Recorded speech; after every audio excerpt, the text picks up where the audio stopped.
हम अपनी जान के दुश्मन को अपनी जान कहते हैं। हम अपनी जान के दुश्मन को अपनी जान कहते हैं।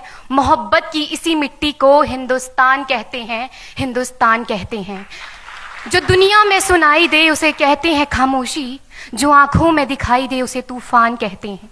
जो ये दीवार का सुराख है साहब, जो ये दीवार का सुराख है, चाइना, अमेरिका, पाकिस्तान साजिशों का हिस्सा है, मगर हम इसे अपने घर का रोशनदान कहते हैं, अपने घर का रोशनदान कहते हैं। मैं नेहा वर्मा देश प्रेम और राष्ट्र निर्माण के उपलक्ष्य पर अपने कुछ विचार आप सभी के साथ साझा करना चाहूंगी। आजादी, आजादी का असली मतलब वही समझ सकता है जिसने कभी गुलामी की हो। हम सौभाग्यशाली हैं कि हमने स्वतंत्र भारत में जन्म लिया। यूं तो आजादी की लौ 1857 में ही जल चुकी थी, जो वर्षाल बनकर 1947 में हमारे देश को आजाद कराई। प्राचीन, मध्यकालीन और वर्तमान भारत के उदाहरणों से स्पष्ट करना चाहूंगी कि जब हम फिरंगियों के फेरे में फंस गए थे तो रंग दे बसंती चोला की एक आवाज पर टोलों के टोले उमड़ आते थे और उनके वंदे मातरम के नारों से खून में आने वाला 5-5 डिग्री का तूफान अंग्रेजी शासकों की जड़ों में तूफान ला देता था। लोग मर जाते थे, मिट जाते थे, फांसी चढ़ जाते थे, तो वो भी अपनी देशभक्ति साबित कर रहे होते थे, क्योंकि ये उस दौर की देशभक्ति की कसौटी थी। उसके बाद 62, 65 और 71 के युद्धों में अपना सुहाग गवा देने वाली औरत, जब घर के हालात ये हो जाया करते थे कि प्यार भी भरपूर गया, मांग का सिंदूर गया, नन्हे नौनिहालों की लंगोटियां चली गई, छोटी छोटी बेटियों की चोटियां चली गई, बाप की कमाई गई, भाई की पढ़ाई गई, ऐसा एक विस्फोट हुआ पता ही चला नहीं, पूरे जिस्म की ही कई बोटियां चली गई। और आपके लिए तो एक आदमी मरा है साहब, किंतु मेरे घर की तो रोटियां चली गई, मेरे घर की तो रोटियां चली गई वाले हालात पैदा हो जाने के बावजूद भी एक माँ अपने बेटे को सरहद पर दुश्मनों की धज्जियां उड़ाने के लिए भेज देती थी और उसे पत्र लिखाकर ये भेजा करती थी कि अम्मा ने खत लिखा है बड़े ही चाव से, पुत्र मेरे ना घबरा जाना, 1 इंच भी पीछे ना हटना, चाहे इंच इंच कट जाना, चाहे इंच इंच कट जाना। इस तरह पूरा परिवार अपनी देशभक्ति साबित कर रहा होता था। तब देश बलिदान मांगता था, तब देश लड़ जाने को कहता था, तब देश मर जाने को, मिट जाने को, फांसी चढ़ जाने को कहता था। किंतु आज देश लड़ जाने को नहीं कहता, आज देश मर जाने को, मिट जाने को, फांसी चढ़ जाने को नहीं कहता, बल्कि मेरे विचारों में यदि कोई व्यक्ति अपना काम पूरी ईमानदारी, पूरी मेहनत और पूरी लगन से करे ना, तो वही सबसे बड़ा देशभक्त है। मैं नहीं मानती कि फेसबुक और व्हाट्सएप की डीपी को 3 रंग में रंगना ही देशभक्ति है। और यदि आप कहेंगे कि साल में 2 बार हाथ में तिरंगा ले लेना देशभक्ति है, तो मैं पूछना चाहूंगी कि फुटपाथ में रहने वाला वो बच्चा ट्रैफिक की छांव में नंगे पांव में जब तिरंगा बेच रहा होता है, तो क्या इसे आप उसकी देशभक्ति कहेंगे? ये उसकी देशभक्ति नहीं, उसके पेट के भूख की शक्ति है जो उसे ऐसा करने पर मजबूर करती है। क्योंकि ना मस्जिद को जानते हैं, न शिवालों को जानते हैं, ना मस्जिद को जानते हैं, न शिवालों को जानते हैं। जो पेट के भूखे होते हैं ना, वो सिर्फ भोजन के निवालों को जानते हैं, वो सिर्फ भोजन के निवालों को जानते हैं।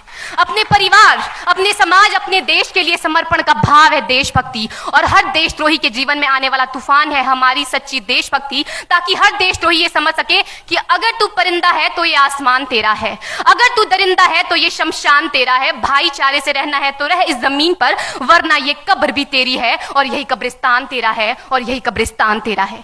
लेकिन एक देशद्रोही से ज्यादा देशभक्ति तब आहत होती है जब एक बेटा अपने बूढ़े माँ बाप को वृद्धाश्रम की चौखट पर छोड़ आता है। करा उठती है वो देशभक्ति जब मुसीबत में फंसे लोगों की जान बचाने से ज्यादा हम सेल्फी लेकर अपने लाइक बढ़ाने में लगे रहते हैं। आज के इस दौर में वो युवा जिनके ऊपर जिम्मेदारी थी अपने देश, अपने समाज, अपने राष्ट्र की आशाओं को बांधे रखने की, वही युवा अब 4x4 इंच की छोटी सी स्क्रीन पर अपनी कोमल अंगुलियों के घर्षण मात्र से अपनी भावनाओं की इमोजी भेज रहा है। 4 बोतल वोट का काम मेरा रोज का ने भारत का भविष्य तबाह कर रखा है। हम ना एक ऐसे समाज में जीते हैं जहां लड़कों से बात करता देख जो भाई हड़काते हैं, लड़कों से बात करता देख जो भाई हड़काते हैं, वही भाई अपनी गर्लफ्रेंड के किस्से घर में हंस हंस कर सुनाते हैं। और मैं बता दूं, महिला सुरक्षा के मामले में हम आज भी 4थे नंबर पर आते हैं। हम ना एक ऐसे समाज में जीते हैं जहां पत्थर की मूरत को लगते हैं 56 भोग और भूखे नंगे तड़पते सो जाते हैं लोग, भूखे नंगे तड़पते सो जाते हैं लोग। मजदूर को मजदूर समझिए, मजबूर नहीं। गरीब को काम दीजिए, दान नहीं। और अगर दान देने के इच्छुक हैं तो जीते जी रक्तदान दीजिए और मरने के बाद अंग दान देकर किसी मरते हुए को जीवन दान दीजिए। यही सच्ची देशभक्ति और यही सच्चा राष्ट्र प्रेम है। ना सरकार मेरी है ना रब मेरा है, ना सरकार मेरी है ना रब मेरा है, और ना ही ये बड़ा सा नाम मेरा है। बस इतनी सी बात का गुरूर है मुझे कि मैं भारत की हूं और ये भारत मेरा है और ये भारत मेरा है। परंतु एक वैचारिक बीमारी हमारे समाज में मुझे नजर आती है। कहा जाता है हम दुनिया के सबसे बड़े लोकतंत्र हैं, जहां हिंदू पैदा होते हैं, मुस्लिम, सिख और ईसाई भी पैदा होते हैं, लेकिन बदकिस्मती है अब इंसान पैदा नहीं होते। और मेरे विचारों में ना हिंदू की जरूरत है ना मुसलमान की जरूरत है। राष्ट्र निर्माण के लिए केवल अच्छे इंसान की जरूरत है, केवल अच्छे इंसान की जरूरत है। जरा सोच कर देखिए, ये पेड़ पौधे और शाखाएं भी परेशान हो जाएं अगर परिंदे भी हिंदू और मुसलमान हो जाएं। एक शैक्षणिक बीमारी भी हमारे समाज में मुझे नजर आती है, और बड़े ही आश्चर्य की बात है जिस देश ने पूरी दुनिया को तक्षशिला और नालंदा देकर के विश्वविद्यालय शिक्षा की बुनियाद रखी, आज विश्व के 100 सर्वश्रेष्ठ विश्वविद्यालयों में हमारा एक भी विश्वविद्यालय खड़ा नहीं हो पाता। जहां एक और हमारे पास IIT, IIM और NIT जैसे शिक्षण संस्थान हैं, तो वहीं दूसरी ओर इस देश के गरीबों को बेरोजगारी की जमात में खड़ा करने के लिए उनके हाथ में सर्व शिक्षा अभियान का झुंझुना पकड़ा दिया जाता है। और मैं बता दूं, इस शैक्षणिक बीमारी का केवल एक कारण वो ये कि हमारे देश की शिक्षा नीति केवल 2 तरह के लोगों के लिए बनती है। पहले वो जो विद्वान हैं और दूसरे वो जो धनवान हैं। इसी तरह की कई गजब की बीमारियां हैं, और इन बीमारियों की जो जड़ है ना, वो हमारा अंधविश्वास। और मेरे विचारों में जब तक इस देश का युवा अपनी सफलता के लिए मंदिरों में जा जाकर नारियल फोड़ फोड़ कर भगवान को रिश्वत लगाता रहेगा, हमारे समाज का शिक्षित वर्ग ही बिल्ली के रास्ता काटने पर खड़े हो जाना, अपने धर्म अपनी जाति को ऊंचा मानकर दूसरों के धर्म की अवहेलना करता रहेगा, तब तक ना तो इस देश से अंधविश्वास खत्म होगा और ना ही हमारा राष्ट्र निर्माण संभव होगा। हमारी संस्कृति, हमारी सभ्यता को दुनिया ने शीश नवाया है, तो क्यों आस्था के नाम पर हमने अंधविश्वास फैलाया है? मेरे विचारों में हमारा राष्ट्र निर्माण तब संभव होगा जब इस देश में महिलाओं की पूजा नहीं, उनकी इज्जत की जाएगी। राष्ट्र निर्माण तब संभव होगा जब हम जातिगत आरक्षण नहीं बल्कि सामाजिक सशक्तिकरण पर बात करेंगे। राष्ट्र निर्माण तब संभव होगा जब स्वच्छता अभियान में केवल सरकार नहीं बल्कि सड़क पर चलने वाला हर एक नागरिक हाथ बंटाएगा, स्वच्छ भारत स्वस्थ भारत को दिल से अपनाएगा। असल मायने में हमारा राष्ट्र निर्माण तब संभव होगा जब एक गरीब बच्चा मध्याह्न भोजन के नहीं बल्कि ज्ञान अर्जन के लिए सरकारी स्कूल की चौखट पर कदम रखेगा।